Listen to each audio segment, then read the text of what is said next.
Friends, China కిరీటాన్ని లాగేసుకున్న Bharat China నిధిలో తీవ్ర మంట పెట్టింది. భారత్ పెట్టే మంటలను చైనా తట్టుకోగలదా? అమెరికా కూడా బద్దలు కొట్టలేని ప్రపంచంలోనే అతిపెద్ద సంపదను భారత్ తన ఖాతాలో వేసుకుంది. భారతదేశం యొక్క పెరుగుతున్న శక్తి మొత్తం ప్రపంచాన్ని భూకంపంతో కదిలించింది. ప్రపంచ అగ్రరాజ్యం ఇప్పుడు అమెరికా కాదు, భారతదేశం అవుతుంది. మిత్రులారా, కొంతకాలంగా భారత్ తెర వెనుక ఎలాంటి ఆట ఆడుతోందంటే, గూఢచర్యానికి పేరొందిన చైనా కూడా భారత్ ఏం చేస్తోందో అర్థం కాక తెలియకుండానే మండుతున్న మంటల్లోకి దూకింది. మీరు పట్టించుకోకపోతే ప్రమాదాలు జరుగుతున్నాయని, అలాంటిదే చైనాలో ఒక సంఘటన జరిగిందని, భారత్ కలలు నెరవేరబోతున్నాయని అంటున్నారు. అయితే చైనా తన కిరీటాన్ని భారత్కే కట్టబెట్టేలా భారత్ ఏం చేసిందో తెలుసుకుందాం. మిత్రులారా, మొత్తం వార్త ఏమిటి, దాంతోపాటు ప్రతి ఒక్కరూ తెలుసుకోవాల్సిన మరొక ముఖ్యమైన వార్త ఒకటి ఉంది. అయితే అంతకంటే ముందు భారతదేశ విజయం కోసం త్వరగా వీడియోను లైక్ చేయండి. మిత్రులారా, మనం భారతదేశ సంపద గురించి మాట్లాడుతున్నాం. అవును, భారతదేశం యొక్క సంపద పూర్తిగా పెరుగుతూ వస్తూ ఉంది. ఉదాహరణకు 2 వారాల క్రితం భారతదేశ నిధి ఒక వారంలో సుమారు $6 బిలియన్ పెరిగింది. తరువాత వారంలో అది దాదాపు $10 బిలియన్ పెరిగింది.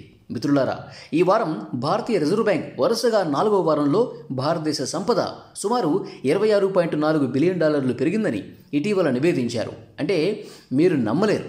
దీంతో మన దేశ నిధి అన్ని రికార్డ్స్ బదులు కొట్టేసింది.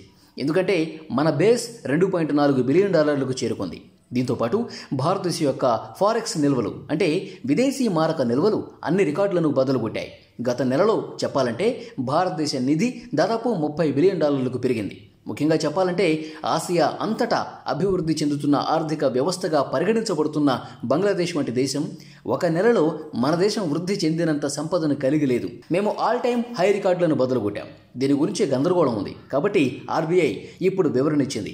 ఇప్పటి వరకు మీడియా సంస్థలు మరియు మనందరం భారతదేశం తన ఆల్ టైమ్ హై రికార్డును బదులు కొట్టడం అంటే $643 బిలియన్ మించనిది.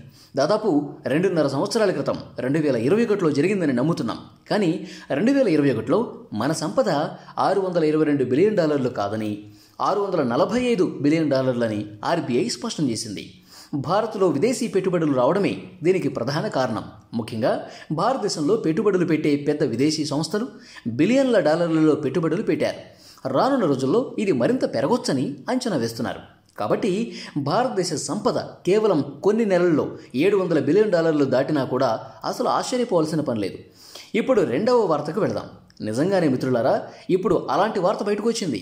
ఇది చూసిన చైనా సాధారణ పౌరులు 2016లో డోక్లాం చేసి 4 ఏళ్ల తర్వాత గ్యాల్వాన్ను చేయకపోతే బాగుండేదని నిద్రపోతున్న సింహాన్ని లేపారు. చైనా పౌరులు సోషల్ మీడియాలో ఇలా రాస్తున్నారు: 100% కరెక్ట్. ఎందుకంటే 2016 వరకు మనం చైనాను అధిగమిస్తాం, చైనాను ఓడిస్తామని లేదా చైనా కంపెనీలను మూసివేస్తామని ఇండియా ఎక్కడైనా చెప్పడం విన్నారా? లేదు, ఎప్పుడు వినలేదు. అందుకు భిన్నంగా చైనాతో కలిసి తయారీ చేస్తామని, ప్రతి విషయంలోనూ కలిసికట్టుగా ముందుకు సాగుతామని చెప్పారు.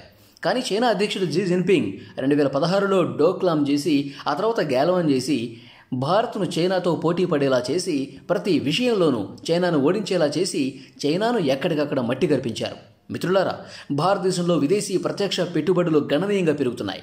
అవును, రాబోయే 5 ఏళ్లలో ప్రతి సంవత్సరం కనీసం $100 బిలియన్ ఎఫ్డీఐ భారతదేశానికి వస్తుందని పూర్తిగా అంచనా వేయబడింది.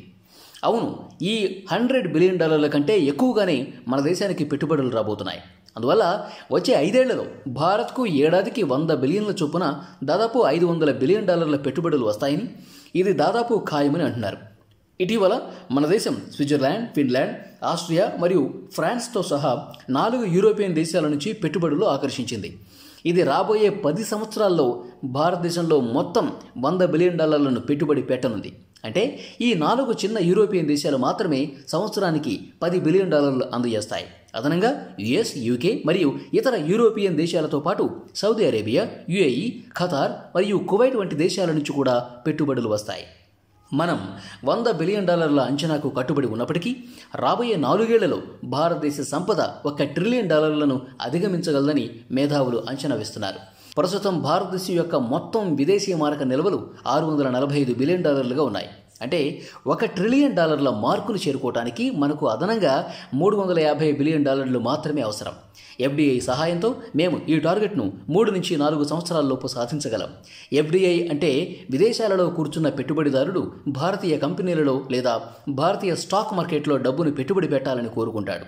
వారు తమ కరెన్సీని చాలా మటుకు $, యూరోలు లేదా పౌండ్లను భారత ప్రభుత్వానికి అందజేస్తారు. అది ఈ విదేశీ కరెన్సీని తన నిల్వలకు జోడించి బదులుగా భారతీయ రూపాయిని ఇస్తుంది. పెట్టుబడిదారుడు ఈ రూపాయలను ఏదైనా భారతీయ కంపెనీలో లేదా స్టాక్ మార్కెట్లో పెట్టుబడి పెట్టడానికి ఉపయోగించవచ్చు. తద్వారా ఎఫ్డిఐ నేరుగా భారతదేశ సంపదకు మేలు చేస్తుంది. కానీ మీరు అడగచ్చు, మేము భారతదేశ సంపదను $1 ట్రిలియన్ ఎందుకు తీసుకెళ్లాలనుకుంటున్నాము? కారణం ఏంటంటే భారతదేశ నిధి $1 ట్రిలియన్ చేరుకున్న రోజు ఇది ప్రపంచంలో 2వ అతిపెద్ద సంపద అవుతుంది. కాబట్టి మిత్రులారా, ఈ సమాచారంపై మీ అభిప్రాయం ఏంటో తప్పకుండా కామెంట్ రూపంలో తెలియజేయండి. అలాగే మా ఛానల్ను సబ్స్క్రైబ్ చేసుకోండి. జై హింద్, జై భారత్.